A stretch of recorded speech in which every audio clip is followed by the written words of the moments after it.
شادی سے شہادت تک۔ میں نے خاندان میں جب آنکھ کھولی، میرے والدین کی پہلی اولاد میں ہی تھی۔ سب بہت خوش تھے، ہر طرف سے مبارکباد وصول کرتے ہوئے میرے بابا اللہ کا شکر ادا کر رہے تھے کہ خدا نے ان کو رحمت سے نوازا ہے، جو کہ شادی کے 5 سال بعد ان کے آنگن میں ایک شہزادی کا آنا کسی بہار سے کم نہ تھا۔ ہر طرف سب بہت زیادہ خوش تھے، یقیناً بات ہی خوشی کی تھی۔ آہستہ آہستہ جس طرح میں بڑی ہوتی گئی، اس طرح میرا علم و شعور کا شوق بھی بڑھتا چلا گیا۔ جہاں جس جگہ جو بھی علم ملتا میں خوشی سے لے لیتی۔ کتابوں، قرآن اور شہداء سے میرا عشق دن بدن بڑھتا چلا گیا۔ آخر کار جب میری عمر تقریباً 10 سال کے قریب پہنچی تو مجھے یہ بتایا گیا کہ ہمارے خاندان کا ایک اصول ہے، جب بچہ پیدا ہوتا ہے ان کا ایک دوسرے سے رشتہ کر دیا جاتا ہے۔ تب مجھے بھی بتایا گیا کہ آپ کا فلاں کزن سے آپ کے رشتہ ہو چکا ہے، مگر مجھے میرے مولا سے امید تھی کہ وہ مجھے ایسا ہمسفر عطا کرے گا جو مجھے پرواز دے اور میری اس راہ حق میں مددگار ثابت ہو۔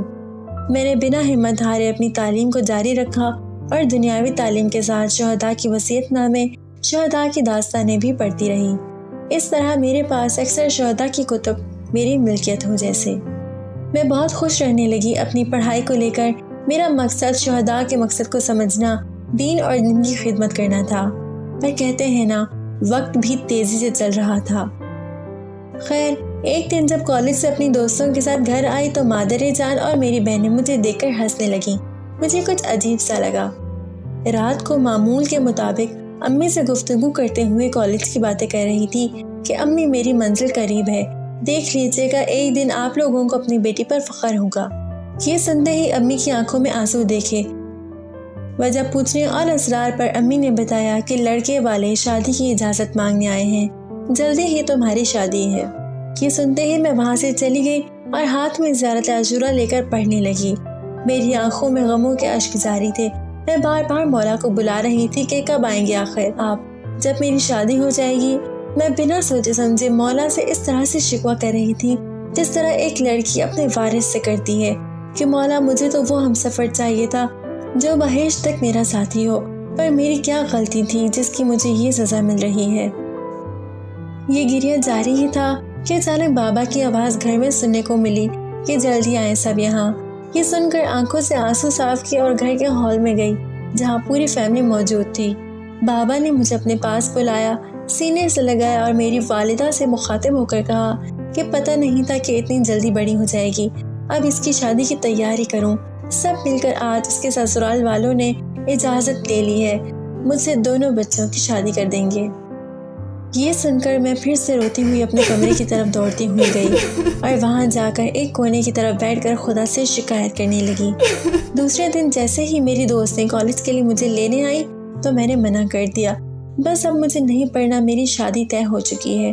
یہ سن کر میری دوستیں بہت اداس ہوئیں اور کہنے لگی کہ پاگل ہو، کلاس میں ہر سال تمہاری پوزیشن آتی ہے، ٹاپر ہو تم۔ جیسے جیسے یہ باتیں سن رہی تھی تو میری تکلیف میں مزید اضافہ ہوتا جا رہا تھا۔ بالا آخر میں نے یہی فیصلہ کر لیا تھا کہ اب میں کالج نہیں پڑھنا چاہتی، کیونکہ شادی میں چند ہی دن بچے تھے۔ آخر کار شادی کی تاریخ بھی فکس ہو گئی۔ جیسے جیسے دن قریب آ رہے تھے میری پریشانیوں میں اضافہ بڑھتا جا رہا تھا کہ کیسے میں ایک ایسے انسان کے ساتھ زندگی گزاروں گی جس کو میری فکر ہی نہ ہو، جس کی دنیا اس کے بابا کی ملکیت ہو۔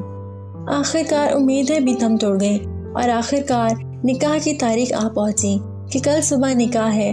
بس روتے ہوئے رات گزری کہ کیا خواہش تھی میری کہ میرا ہمسفر شہداء کا پیروکار ہو، دیندار ہو۔ میرے حصے میں شاید وہ نہیں تھا، اسی لیے خدا نے میرے مقدر میں اسے لکھ دیا۔ جیسے ہی صبح ہوئی تیاریاں مکمل ہو گئیں۔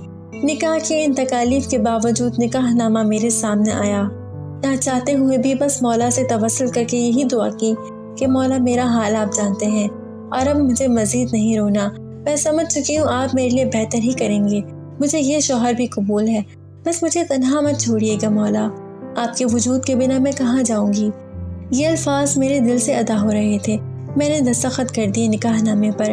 آخر کار میں جب رخصتی کا وقت آیا میں نے اپنی بہن سے کہا کہ میرے شہداء کی چند کتابیں اور میرے بسیج رومال میرے بیگ میں لازمی رکھیے گا، جو کہ میری پوری زندگی کا سرمایہ تھے۔ میرے شوہر ثقلین نے نیچے صحن میں جا کر اپنی ماں سے جب کھانا مانگا تو اس کی ماں نے ہنستے ہوئے کہا کہ اپنی اس لاڈلی سے مانگو جو تمہیں اب ملی ہے۔ میری ساس نے مجھے آواز دی اور کہا کہ بیٹا نور جلدی آؤ اور ثقلین کو کھانا دو۔ میں جلدی صحن کی طرف نیچے آئی اور کچن سے کھانا لے کر اس کے پاس لے گئی۔ انہوں نے کھانا کھا لیا اور مجھے دیکھ کر کہا جاؤ اب میں کھا لوں گا۔ یہ جملہ سنتے ہی میری ساس نے ثقلین سے مخاطب ہو کر کہا کہ یہ تمہاری ہم سفر ہے، تم اسے ساتھ بلا کر اپنے پاس بیٹھا کے کھلاؤ۔ پہلے تو اس نے عجیب سا چہرہ بنایا مگر ماں کی بات ٹال نہ سکا اور مشکل سے میرے ساتھ بیٹھ کر کھانا کھایا۔ اب جب شام ہوئی تو میں نے کمرے کی صفائی کر کے زیارت عاشورہ پڑھ رہی تھی اور چند شہداء کی کتب جو کہ میں گھر سے لائی تھی وہ سیٹ کر کے ثقلین کی کتابوں میں رکھ دیے تھے۔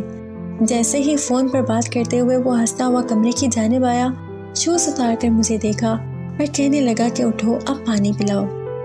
یہ کیا مجسمہ بنی ہوئی ہو، ہر وقت پتہ نہیں کیا کیا پڑھتی رہتی ہو، تمہیں کچھ اور آتا بھی ہے یا نہیں؟ کچھ فیشن بھی سیکھ لو، زمانہ کہاں پہنچ گیا اور تم ابھی تک اپنی چیزوں اور کتابوں میں اٹکی ہوئی ہو۔ یہ تو میری قسمت خراب تھی کہ میں نے اپنی امی کے کہنے کی بات پر تم سے شادی کر لی اور ان کی بات کو میں ٹال نہ سکا۔ یہ سن کر زیارت عاشورہ مکمل کر کے نیچے کچن کی طرف پانی لینے گئی اور آنکھوں تک آنسوؤں کا ہجوم روک رہی تھی تاکہ کوئی دیکھ نہ لے۔ انہیں جیسے ہی پانی دیا اس نے یہ گلاس سائڈ پر ٹیبل پر ایسے اچھالا وہ سارا پانی میری کتابوں پر جا گرا جو کہ میری زندگی تھے، اور وہ غصے سے بولا یہ کیا گرم سا پانی لے آئی ہو، میں بہت زیادہ ٹھنڈا پانی پینے کا عادی ہوں، کیا تم پاگل ہو؟ اس کے لیے فقط یہ الفاظ تھے مگر میرے لیے یہ کسی تلوار کے وار سے کم نہ تھے۔ وہ غصے سے کمرے سے جیسے ہی نکلا میں اپنی کتابیں دیکھیں جو بہت زیادہ عزیز تھیں۔ بالا آخر میری آنکھوں سے آنسو آ گئے کہ میری شہداء کی کتب تھی۔ وہ جیسے ہی رات کو آیا اس نے دیکھا کہ میں بیڈ چھوڑ کر صوفے پر چند کتابوں کو سینے سے لگائے ہوئے تھی۔ ثقلین نے آواز دی کہ اٹھو اب کیا یہاں سونے کے لیے آئی ہو؟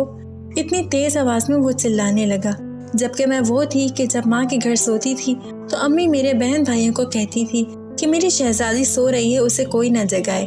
مجھے وہ سب پرانی یادیں آ رہی تھیں۔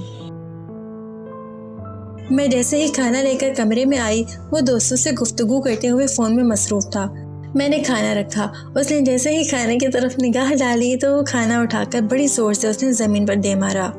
میں ڈر سے گئی کہ کیا ہو رہا ہے میرے ساتھ۔ پھر وہ غصے سے میرے قریب آیا اور میرا ہاتھ زبردستی پکڑ کر زور سے دبا کر بولا کچھ آتا بھی ہے تمہیں؟ یہ کیا لے کر آئی ہو؟ میرے الفاظ گلے تک رک گئے تھے، میرے ہاتھ میں وہ درد میری کلائی کی چوڑیاں تک ٹوٹ گئیں۔ وہ غصے سے بیڈ پر سو گیا، میں وہیں زمین پر بیٹھ کر بنا آواز کے آنسو بہائے جا رہی تھی اور مولا جان یاد آ رہے تھے۔ آخرکار میرے ذہن میں آیا کہ میں ہمت نہیں ہار سکتی۔ کیا مجھ میں کردار بی بی آسیہ کی کمی ہے؟ میرا شوہر فرعون تو نہیں، میں پوری کوشش کروں گی اسے بدلنے کی۔ آج سے یہ عہد ہے میرا۔ میں یہ توسل مولا سے کر رہی تھی کہ اچانک میری نظر شہید ابراہیم اور باقی شہداء کی کتب پر پڑی۔ میں نے شہید ابراہیم کی کتاب ہاتھ میں لے کر اس کتاب کو دیکھنے لگی اور شہید سے مدد مانگنے لگی کہ آپ یقیناً زندہ ہیں، میری رہنمائی کریں گے۔ میرا شوہر آپ ہی کی عمر کا ہے، میں اسے آپ کی سیرت پر چلتے ہوئے دیکھنا چاہتی ہوں۔ اب آپ اسے اپنے راستے کی دعوت دیں اے شہید۔ یہ بولتے ہی جیسے میرے ہاتھ میں وہ کتاب ہی تھی کہ میری آنکھ لگ گئی۔ صبح فجر کا وقت جیسے ہی ہوا میں نے ان کو اٹھایا اور انہیں کہا کہ فجر کا وقت ہو گیا ہے، اٹھیں اور نماز پڑھیں۔ اس نے غصے سے مجھے دیکھا اور کہا تم مر کیوں نہیں جاتی؟ میری زندگی جہنم بنا دی ہے۔ میں نے بھی عہد کر لیا تھا کہ اسے اس کے ہاتھ پر نہیں چھوڑوں گی۔ میں نے اس کے بازو سے پکڑا اور کہا اٹھیں، یہ کیا بات ہے؟ میں اکیلے جنت نہیں جانا چاہتی، آپ میرے ہمسفر ہیں، آپ کو چلنا ہوگا۔ اس نے غصے سے میرا ہاتھ زور سے پھینکا، میرا ہاتھ بیڈ کے سائڈ پر ٹیبل پر جا کر لگا اور بہت زیادہ تکلیف ہوئی۔ میں رونے لگ گئی کہ شاید میں کامیاب نہ ہو پائی، پر اس نے جیسے ہی میری آنکھوں میں آنسو دیکھے تو میرے قریب آیا اور کہنے لگا اب رو مت، پڑھتا ہوں نماز۔ بھلا کوئی نماز میں بھی زبردستی کرتا ہے کیا؟ جیسے ہی اس نے الفاظ کہے میں نے آنسو صاف کیا اور وضو کر کے آئے ہم دونوں نے نماز ادا کی۔ ہماری فجر کا آغاز نماز سے ہوا۔ صبح کو ناشتہ کر کے اکثر دوستوں کے ساتھ گھومنے چلے جاتے تھے۔ اس دن میں نے اپنی ساس کو کہا امی آج سے ثقلین اپنے ابو کے ساتھ آفس جائیں گے۔ یہ سنتے ہی ثقلین نے کہا کیا مطلب؟ میں اور آفس؟ کبھی نہیں۔ اس کی زوجہ نے کہا کہ کیا ساری عمر ضعیف باپ کا کھاتے رہیں گے؟ بابا کی عمر آرام کی ہے، رزق حلال بھی ایک عبادت ہے، تو بس آج سے آپ کا صبح گھومنا بند اور آفس آنا شروع۔ یہ سنتے ہی ثقلین نے غصے سے نور کی طرف دیکھا اور کہا ٹھیک ہے میڈم۔ یہ دیکھتے ہی ثقلین کی ماں ہنسنے لگی اور خوشی سے کہا واہ جی واہ، میرا ثقلین مطلب اب سدھرنے لگا ہے۔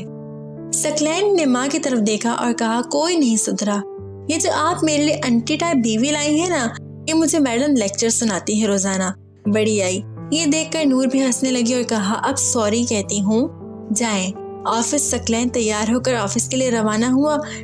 جب دوپہر کے کھانے کا وقت ہوا تو نور نے دیکھا کہ وقت بہت ہو چکا ہے، ثقلین گھر نہیں آیا۔ اس نے سسر سے وجہ طلب کی تو اس کے سسر نے کہا بیٹا نور، ثقلین نے تو آج کمال کر دیا، آج ایک بہت بڑی ڈیل ہونے جا رہی تھی، اس نے موقع پر آ کر بچا لی، ورنہ لاکھوں کا نقصان ہو جاتا۔ یہ سن کر نور کے چہرے پر مسکراہٹ آئی اور اس سے کھانا تیار کیا تاکہ ثقلین کو آفس دے کر آئے۔ میں جب آفس پہنچی تو ثقلین فائلوں میں لگا ہوا تھا۔ میں نے دروازے پر کھڑے ہو کر کہا میں کم ان سر؟ تو ثقلین نے مجھے دیکھا، ہنسا اور کہا جی میڈم کم ان۔ میں داخل ہوئی اور کھانے کا ڈبہ اوپن کیا، اس کے ہاتھ سے فائل کو پکڑ کر سائڈ پر رکھا اور اسے بٹھا دیا اور کہا کہ سارا کام آپ آج ہی کریں گے؟ یہ سنتے ہی اس نے معصوم سی مسکراہٹ دی اور کہنے لگا اب ہی کا تو حکم تھا۔ یہ لمحہ میرے لیے بہت عجیب سا تھا، میرے دل میں اس کے لیے عجیب سے احساسات پیدا ہو رہے تھے، وہ مجھے عزیز سا لگنے لگا تھا۔ اس میں یہ تبدیلی ہونا، میرا کہنا ماننا، وہ لڑتا تو ضرور تھا پر آنسوؤں سے ہار جاتا تھا۔ کھانا کھا کر میری طرف دیکھنے لگا اور کہا اتنی بری نہیں ہو تم جتنا میں تمہیں سمجھتا تھا، یہ ہمارے رشتے اور محبت کی طرف پہلا قدم تھا۔ میں نے ہنستے ہوئے کہا بس اتنا شریف نہ بنے۔ یہ سنتے ہی کہنے لگا چلو گھر چلتے ہیں، باقی کام کل کروں گا۔ ہم دونوں گاڑی پر بیٹھے، راستے میں ایک جگہ اس نے گاڑی روکی اور مجھے کہا نور نیچے اترو میڈم۔ میں نیچے اتری تو دیکھا ایک شاپنگ مال تھا اور اس نے کہا چلو آج میڈم آپ کو شاپنگ میں اپنی طرف سے کرواتا ہوں۔ آج اس نے میری ہر بات مانی تھی، میرے لیے کپڑے بھی اس نے خود خریدے تھے اور کہا کہ نور تم جیسے بھی کپڑے پہنتی ہو درست ہو، تمہیں پتہ ہے تم آج کل مجھے بہت زیادہ پسند آنے لگی ہو۔ یہ سنتے ہی میں ہنسنے لگی۔ شاپنگ کر کے دونوں خوشی سے گھر پہنچے۔ آج میرے لیے بہت زیادہ خوشی کا دن تھا، آج میرے لیے بہشت کی طرح دن گزرا تھا، پر میرا مقصد اور پرواز ثقلین کو اس نے خدا سے ملوانا تھی، اسے حقیقی عشق سمجھانا تھا جو کہ شہداء نے کیا۔ جب ہم گھر پہنچے تو ثقلین کی امی نے خوشی سے دیکھ کر کہا نور بیٹا ثقلین کو خود جیسا بنا رہی ہو۔ مجھے خوشی ہوئی کہ آج کل یہ کسی کی تو سنتا ہے۔ یہ سنتے ہی ثقلین ہنستے ہوئے کہا کوئی نہیں سنتا اس کی، خوش نہ ہونا زیادہ۔ یہ کہہ کر میری طرف دیکھ کر ہنستے ہوئے اپنے کمرے کی طرف گیا۔ میں بھی جلدی کمرے تک جا پہنچی۔ دونوں فریش ہوئے، پھر نماز ادا کرتے ہوئے میں نے شہداء کی کتاب اٹھائی اور صوفے پر بیٹھ گئی اور میری نظریں ثقلین پر ہی تھی کہ وہ کیا کر رہا ہے۔ میں نے دیکھا کہ یہ اپنی کتابوں کی لیب میں کچھ ڈھونڈ رہا ہے۔ میں اس کے پاس گئی اور کہا جی آپ کیا ڈھونڈ رہے ہیں؟ تو اس نے کہا میری ناول اور میری شاعری والی کتاب پتہ نہیں کہاں چلی گئی، مل نہیں رہی۔ میں نے یہ سنتے ہی صوفے کے قریب جا کر شہید ابراہیم کی کتاب کو پکڑا اور اسے دینے کی کوشش کی، اور پھر میں نے کہا کہ ثقلین یہ لیجئے، اسے پڑھ لیجئے۔ اس نے کہا نہیں مجھے میری کتاب چاہیے۔ میں دل میں سوچ رہی تھی کہ نور خدا نے موقع دیا ہے، اسے شہداء سے آگاہ کرو۔ میں نے زبردستی اسے کتاب دیا اور کہا ثقلین پلیز آج کے لیے اسے پڑھ لو، فقط میرے لیے اگر تھوڑا سا بھی احترام ہو۔ یہ کہنا تھا کہ اس نے کتاب لیا اور کہا کوئی نہیں، اس بندے کی کتاب پڑھ کر ہی آج کام چلا لیتا ہوں۔ یہ بیڈ پر ٹیک لگا کر کتاب پڑھنے لگا اور مجھے یقین تھا کہ شہید ابراہیم اور باقی شہداء ضرور میری مدد کریں گے۔ اس نے جیسے ہی کتاب پڑھنا شروع کی میں اس کے سامنے والے صوفے پر بیٹھ گئی۔ عجیب ماجرا تھا، وہ کتاب بھی پڑھ رہا تھا اور تھوڑی دیر کے بعد مجھے بھی دیکھ رہا تھا۔ آخر میں یہ بیڈ سے اٹھ کر میرے قریب آیا اور بولنے لگا نور نور نور، یار یہ تم جیسے کام کرتا ہے، نور اس کے سارے کارنامے تو بالکل تم جیسے ہیں۔ میں اسے دیکھ کر عجب سے پوچھنے لگی کہ کس کی بات کر رہے ہو؟ ثقلین نے جلدی سے کہا نور شہید ابراہیم ہادی، یہ سنتے ہی میں نے ثقلین کو کہا زحمت نہ ہو تو تھوڑی دیر ساتھ بیٹھ سکتی ہوں آپ کے؟ ثقلین نے کہا ہاں کیوں نہیں.